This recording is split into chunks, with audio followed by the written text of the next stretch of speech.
Hello friends, welcome to editorial analysis by simplified civil services. आज 7 जनवरी को हम लोग एक आर्टिकल डिस्कस करेंगे। ये आर्टिकल 4 जनवरी को आया हुआ था इंडियन एक्सप्रेस में। उस दिन हमने काफ़ी आर्टिकल डिस्कस कर लिए थे, इसलिए यह आर्टिकल मैंने संडे के लिए रख दिया था।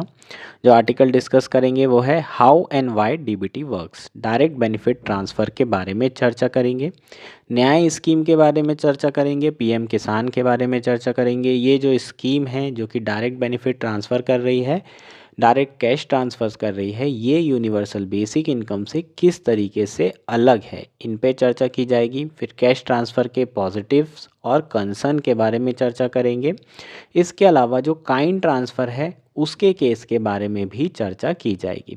और पॉवर्टी एलिवेशन के लिए इंडिया की अप्रोच के बारे में चर्चा करेंगे। For example trickle down approach क्या होती है, डायरेक्टली पॉवर्टी पे अटैक करने के लिए किस तरीके से सरकार सब्सिडीज़ दे रही है, और राइट बेस्ड अप्रोच क्या होती है। और सबके लिए हम ओवरऑल सारे के लिए कुछ पॉजिटिव और नेगेटिव चीज़ों के बारे में बात करेंगे। बहुत इंपॉर्टेंट आर्टिकल है आपके मेंस के पर्सपेक्टिव से। सारे कंसेप्ट को आपको डिटेल में समझने की ज़रूरत है। ठीक, अगर आपको हमारा कंटेंट पसंद आ रहा है तो प्लीज़ आप लोग लाइक करिए, शेयर करिए, सब्सक्राइब करिए। आइए शुरू करते हैं हमारा एनालिसिस। हमारा फर्स्ट आर्टिकल है how and why DBT works. यह आर्टिकल इंडियन एक्सप्रेस में आया है। जीएस3 इकॉनमी मेंस के पर्सपेक्टिव से बहुत इंपॉर्टेंट है, प्रीलिम्स के पर्सपेक्टिव से भी बहुत ज़्यादा इंपॉर्टेंट है।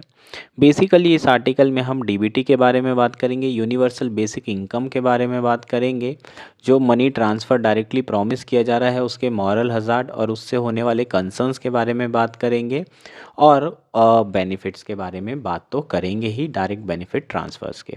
ठीक है, ये सारी चीज़ें हम डिस्कस करेंगे। उससे पहले थोड़ा बैकग्राउंड समझ लेते हैं। अगर इंडिया में डायरेक्टली पॉवर्टी एलिवेशन को अटैक करने के लिए सरकार के द्वारा कई सारी वेलफेयर स्कीम चलाई जा रही है ना।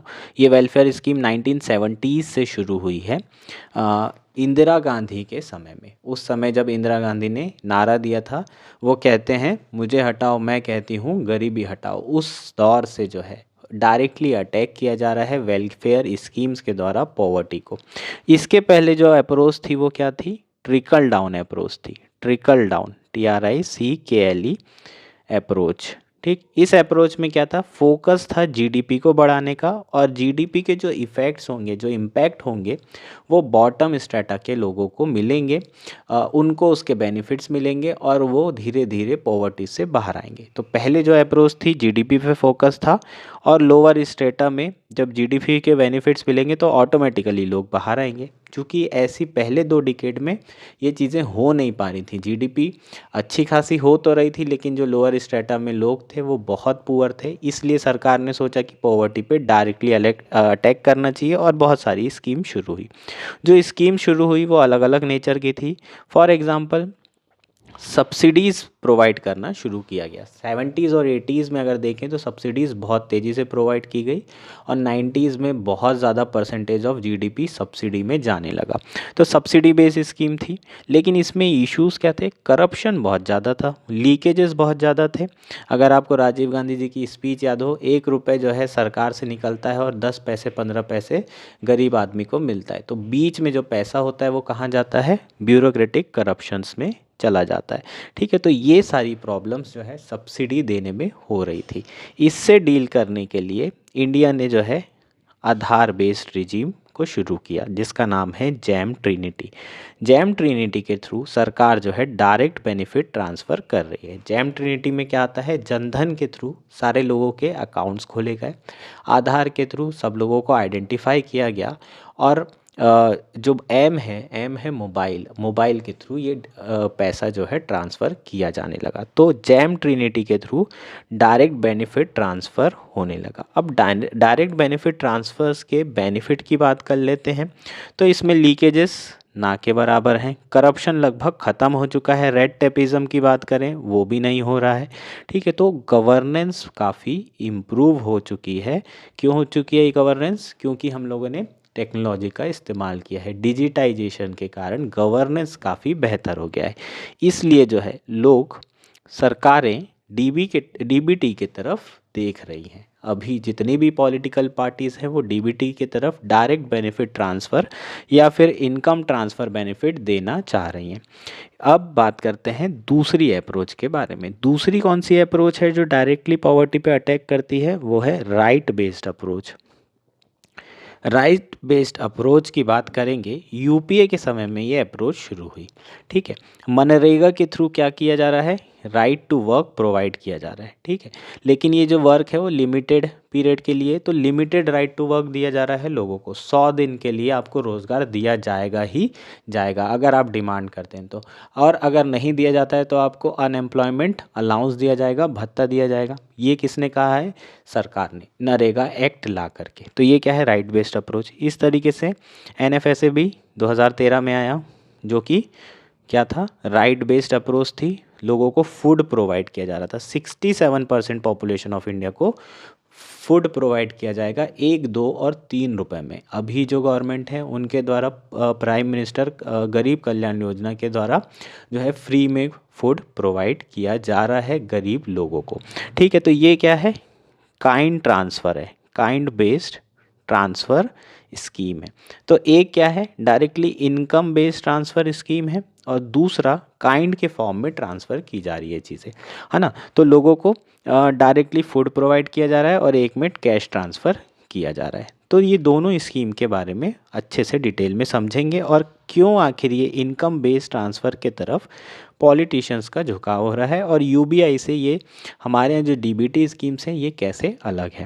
रिसेंटली ये न्यूज़ में क्यों है ये समझते हैं। कांग्रेस के जो प्रेसिडेंट हैं मल्लिकार्जुन खड़गे, उन्होंने अपनी 28 दिसंबर की इलेक्शन रैली में प्रॉमिस किया था कि अगर वो पावर में आते हैं तो न्याय स्कीम को लेकर आएंगे। न्याय क्या है? न्यूनतम आय योजना, मिनिमम इनकम स्कीम।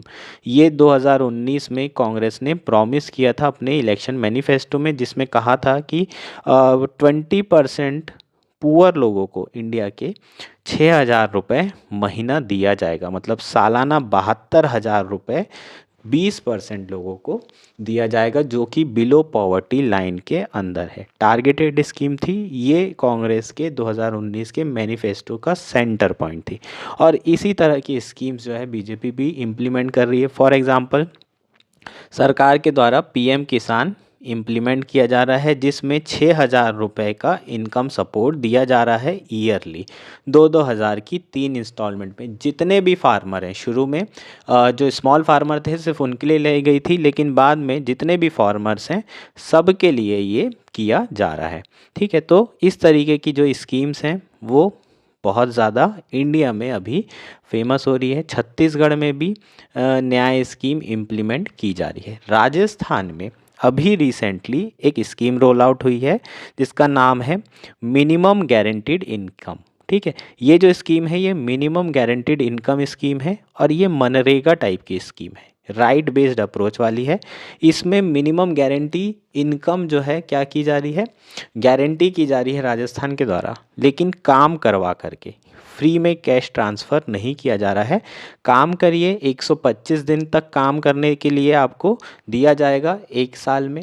जैसे मनरेगा में 100 है, उसमें 25 डेज़ ऐड करेंगे। इसके अलावा सोशल सिक्योरिटी बेनिफिट्स भी दिए जाएंगे। तो बेसिकली इस स्कीम के थ्रू क्या एश्योरेंस दिया जा रहा है? Minimum guarantee income. तो हमने देख ली 2 तरह की स्कीम है, एक तो सब्सिडीज़ दी जा रही है या फिर कैश बेनिफिट ट्रांसफ़र किया जा रहा है डायरेक्टली, है ना। सब्सिडीज़ को जो डाला जा रहा है वो डीबीटी के थ्रू जा रहा है, और दूसरी जो स्कीम्स है वो राइट बेस्ड अप्रोच वाली है, जिसमें लोगों को राइट दिए जा रहे हैं, या राइट टू हैव फूड और राइट टू वर्क। इस तरह के जो काम हैं, दूसरी तरह की स्कीम ये वाली है। ठीक, अब बात कर लेते हैं यूबीआई के बारे में, यूनिवर्सल बेसिक इनकम। ये जो कैश बेनिफिट ट्रांसफ़र्स हैं, ठीक है, इसका ओरिजिन अगर देखें तो ये यूनिवर्सल बेसिक इनकम से आता है। इकोनॉमिक सर्वे में यूनिवर्सल बेसिक इनकम के ऊपर डिटेल में जो है बात की गई थी, और उन्होंने कहा था कि लिमिटेड वे में यूनिवर्सल बेसिक इनकम को इंडिया में इंट्रोड्यूस किया जा सकता है। लेकिन जो हमारे यहाँ पीएम किसान हैं, जो न्याय हैं, क्या ये सिमिलर है यूबीआई से? जी बिल्कुल नहीं। यूबीआई जो स्कीम है इसमें क्या प्रॉमिस किया जाता है? सभी लोगों को बेसिक इनकम प्रोवाइड की जाएगी। सभी मतलब पूरी की पूरी पॉपुलेशन को, इसलिए तो ये यूनिवर्सल है। इसमें एक्सक्लूजन कुछ भी नहीं है। कोई भी इंसान जो भी इंडिया में रह रहे हैं सारे परिवारों को एक बेसिक इनकम प्रोवाइड की जाएगी ताकि वो अपनी डिसेंट लाइफ जी सके, डिसेंट स्टैंडर्ड ऑफ लिविंग जी सके। कौन प्रोवाइड करेगा? सरकार करेगी। चाहे रिचेस्ट हो या पुअरेस्ट, सबको दिया जाएगा, किसी को भी एक्सक्लूड नहीं किया जाएगा। ठीक है, तो लेकिन एक इशू रहेगा यूबीआई में, बाकी जितने भी सपोर्ट सरकार दे रही है वो सारे हटा लिए जाएंगे। मतलब हेल्थ केयर में, एजुकेशन में जो सब्सिडी है वो नहीं मिलेगी, फर्टिलाइज़र में जो सब्सिडीज़ हैं वो नहीं मिलेगी, ऑयल में जो सब्सिडी है वो नहीं मिलेगी, आपको किसी तरह की सब्सिडी नहीं मिलेगी यूबीआई में। ठीक है, तो पुअर लोगों के लिए ये बेनिफिट हो जाएगा कि उनको पैसा मिल रहा है, लेकिन उन्हें सब्सिडी नहीं मिलेगी। जो रिच लोग हैं वो इसे छोड़ भी सकते हैं या फिर वो इसे एज अ टैक्स रिटर्न की तरह देख सकते हैं। ठीक है, लेकिन यूबीआई की अगर हम कॉस्ट देखें तो वो बहुत ज़्यादा पड़ती है, क्योंकि ये बेसिक इनकम डिसेंट लिविंग के लिए। और डिसेंट लिविंग के लिए अगर देखें तो बहुत बड़ी पॉपुलेशन में बहुत ज़्यादा पैसा नहीं दिया जा सकता। 2,000, 3,000, 5,000, इससे ज़्यादा देना पॉसिबल नहीं है। और 5,000 में एक परिवार का पलना पॉसिबल है क्या? बिल्कुल भी नहीं। ठीक है, तो जो हमारी न्याय स्कीम है और पीएम किसान स्कीम है, ये जो है यूबीआई से बहुत ज़्यादा अलग है। कैसे अलग है? पहला तो जो हमारी स्कीम्स चल रही है न्याय और किसान, पीएम किसान, ये बाकी सारी सब्सिडीज़ वाली स्कीम के साथ में लागू की जा रही है, इसको हटाया नहीं जा रहा है, सब्सिडीज़ को हटाया नहीं जा रहा है। दूसरा क्या है, जो अमाउंट है इन स्कीम्स में बहुत स्मॉलर है। न्याय स्कीम और पीएम किसान में बहुत छोटा छोटा अमाउंट दिया जा रहा है, इससे कोई डिसेंट लाइफ नहीं जी सकता। और जो थर्ड है, ये स्कीम टारगेटेड है। फॉर एग्ज़ाम्पल 20% ऑफ पुअर के लिए न्याय स्कीम है, और जो पीएम किसान है वो सिर्फ फार्मर के लिए। तो इस तरीके से यूबीआई और जो हमारी स्कीम्स हैं, इनकम कैश ट्रांसफ़र स्कीम है, ये बेसिकली डिफरेंट है। ठीक है, एक दूसरे से। अब बात करते हैं कि डायरेक्ट बेनिफिट ट्रांसफ़र, जो कैश ट्रांसफ़र है, उसके पॉजिटिव्स क्या क्या हैं।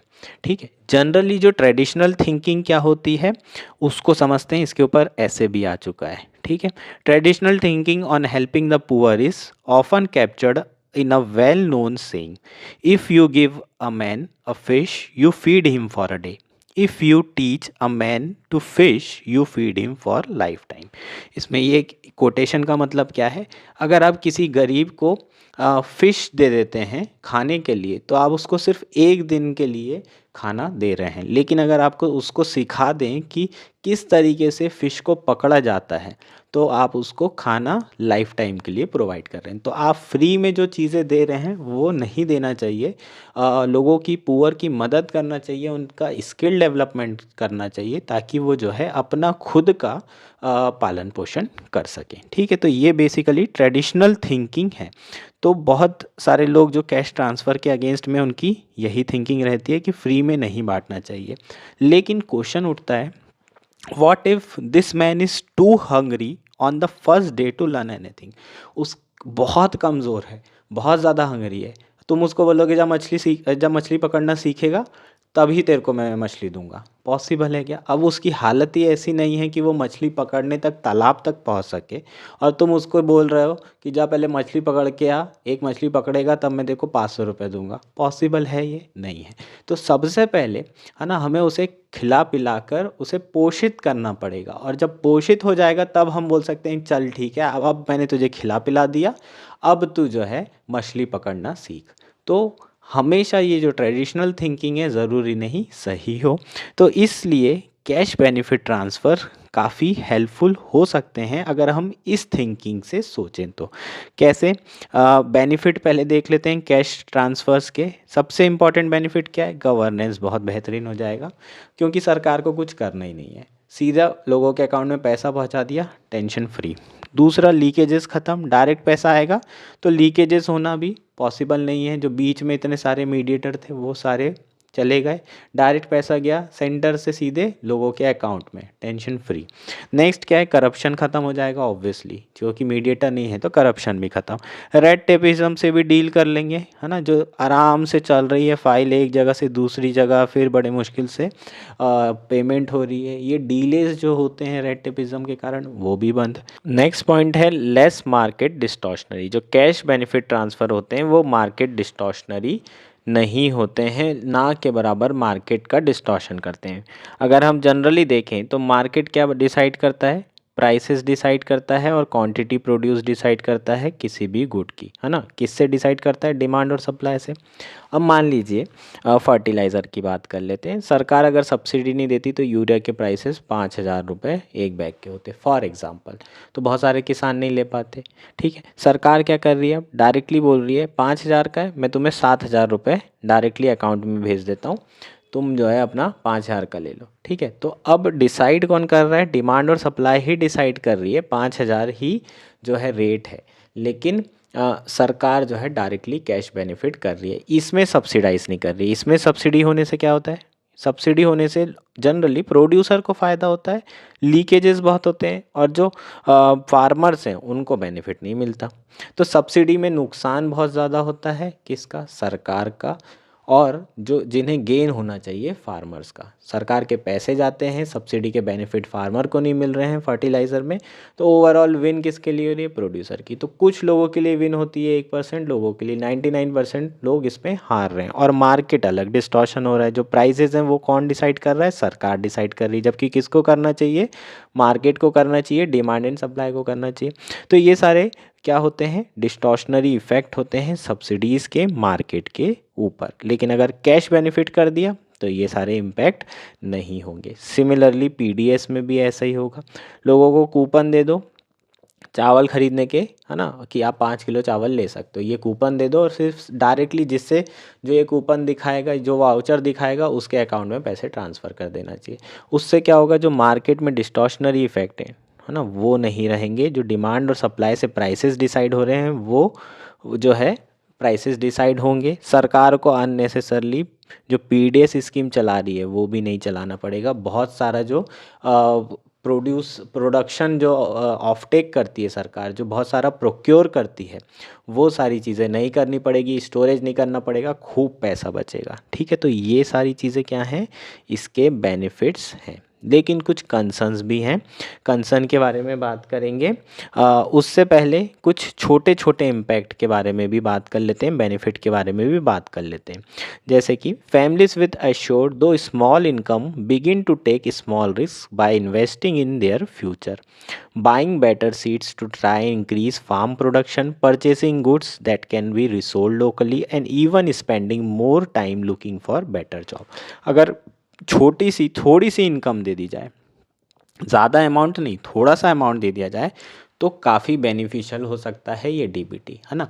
अगर आपने 500 रुपये अपने काम वालों को देखा होगा, आपने 500 रुपये का एक पिज़्ज़ा खा लेते हो, लेकिन उनसे पूछो कि उनने 500 रुपये का क्या ख़रीदा, तो वो आपको बताएंगे कि 50 रुपये की चप्पल ख़रीद ली, 100 रुपये का ये ख़रीद लिया, बच्चों के लिए यूनिफॉर्म ख़रीद ली, बुक्स ख़रीद ली। 500 रुपये में वो 10 चीज़ें खरीदते हैं। ठीक है, तो वो 500 रुपये उनके लिए कितने मूल्यवान होते हैं। अगर 5,000 रुपये सरकार दे देती है तो वो क्या क्या बेनिफिट हो सकता है उनको, बहुत सारे छोटे छोटे रिस्क ले सकते हैं, है ना, अपना कुछ खरीद सकते हैं जिससे में इन्वेस्ट कर सकते हैं। वो कुछ अपना सिलाई मशीन खरीद ली, है ना, अपनी वो घर में जो महिला काम कर रही है उसके लिए सिलाई मशीन ले ली, उससे वो पैसा कमाना शुरू कर सकती। तो इन सारी चीज़ों के लिए पैसे नहीं होते हैं, और अगर सरकार छोटी हेल्प करती है तो बहुत बेनिफिट हो सकता है पॉवर्टी एलिविएशन में। ठीक है, तो ये छोटे छोटे बेनिफिट्स जो है लोग उठा सकते हैं इस छोटी छोटी इनकम बेनिफिट से। समझ में आया। इसके अलावा लोकल इकॉनमी भी बूस्ट होगी। क्यों लोकल इकॉनमी बूस्ट होगी, क्योंकि जब पैसा आएगा तो लोग खर्चा करेंगे, खर्चा करेंगे तो डिमांड बढ़ेगी, डिमांड बढ़ेगी तो सप्लाई बढ़ेगी, और सप्लाई बढ़ेगी तो प्रोडक्शन बढ़ेगा, प्रोडक्शन बढ़ेगा तो एम्प्लॉयमेंट बढ़ेगा, एम्प्लॉयमेंट बढ़ेगा तो इनकम बढ़ेगी, और इनकम बढ़ेगी तो डिमांड बढ़ेगी। समझ में आएगा, पूरा साइकिल शुरू हो सकता है।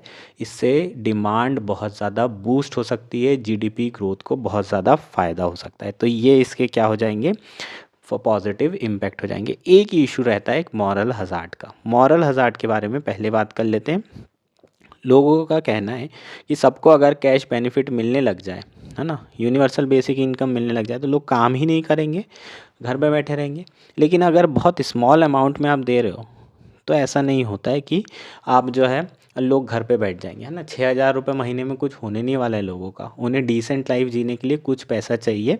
तो मॉरल हज़ार्ड जो है कहीं ना कहीं स्मॉल अमाउंट में लागू नहीं होता है ना। अगर मॉरल हज़ार्ड हो और आप सरकार बहुत पैसे दे रही हो, 40,000 रुपये दे रही हो साल भर का एक पर्सन को, तो समझ में भी आता है, या एक फैमिली को 1,00,000 रुपये दे रही हो तो समझ में आता है उसे काम करने की ज़रूरत नहीं है। लेकिन 10,000 रुपये, 3,000 रुपये, 6,000 रुपये, ये बहुत ज़्यादा स्मॉल अमाउंट है और इसलिए मॉरल हज़ार्ड जो है यहाँ पर एप्लीकेबल नहीं होगा। दूसरा क्या है, एक्सक्लूजन। जो सबसे बड़ा इशू है टेक्नोलॉजी के साथ, जो डीबीटी ट्रांसफ़र है उसमें एक्सक्लूजन बहुत हो सकता है। आधार बेस्ड पेमेंट है, सबको अपना अंगूठा लगाना पड़ता है। बहुत सारे वर्कर ऐसे होते हैं, कंस्ट्रक्शन में काम करते हैं, जो मजदूरी करते हैं, उनके हाथ की रेखाएं तक चली जाती है ना। तो उसके कारण कई बार उन्हें एक्सक्लूजन झेलना पड़ता है। बहुत सारे लोगों की पेमेंट में डिले होता रहता है, ये टेक्निकल इश्यूज़ के कारण बहुत सारे लोग एक्सक्लूड हो जाते हैं इन सारी चीज़ों से। तो मैंडेटरी करना अभी भी एक दिक्कत का काम है। तीसरा सबसे बड़ा इशू है जो काइंड ट्रांसफ़र होते हैं, उसमें बेनिफिट क्या होता है, लोगों को खाने के लिए पैसा मिल रहा है, न्यूट्रिशन मिल रहा है ना। तो सरकार डायरेक्टली उनकी हेल्थ का ध्यान रख रही है और न्यूट्रिशन से उनके बच्चों का भी ध्यान रख रही है ना। आने वाली जो जनरेशन है उनका ध्यान भी रख रही है। तो ये सारे बेनिफिट्स मिलते हैं। महिलाओं को हमेशा इग्नोर किया जाता है और चूँकि 5 किलो अपन जो फूड है वो प्रोवाइड कर रहे हैं, उससे महिलाओं का भी, है ना कहीं पोषण हो रहा है। तो MMR, IMR, ये सारे जो वो हैं हमारे इंडिकेटर, ये भी इम्प्रूव हो रहे हैं। ये काइंड बेनिफिट्स के बेनिफिट हैं। लेकिन मान लीजिए आपने कैश बेनिफिट कर दिया, बोला खरीद लो वाउचर से, हो सकता है कि जो पति हो उसका वो हो नशेड़ी, दारू पीने वाला, जो पैसा आया उसकी दारू पी गया। अब क्या करोगे, जो पैसा जो है खुद कमाता है उसकी तो पी ही जाता है, और जो पैसा सरकार दे रही है उसका भी दारू पी गया, तो दिक्कत हो जाएगी। तो काइंड ट्रांसफ़र्स भी बहुत ज़्यादा इम्पॉर्टेंट है। जब तक के इंडिया के जो IMR, MMR जैसे इंडिकेटर अभी जब तक कि ये स्थिति इसमें इम्प्रूव नहीं हो जाती, तब तक के काइंड ट्रांसफ़र भी कंटिन्यू करना पड़ेगा। राइट बेस्ड अप्रोच भी इम्पॉर्टेंट है, कैश ट्रांसफ़र भी इम्पॉर्टेंट है। सब्सिडी में कैश ट्रांसफ़र करने की ज़रूरत है, बाकी राइट बेस्ड अप्रोच चलाने की ज़रूरत है।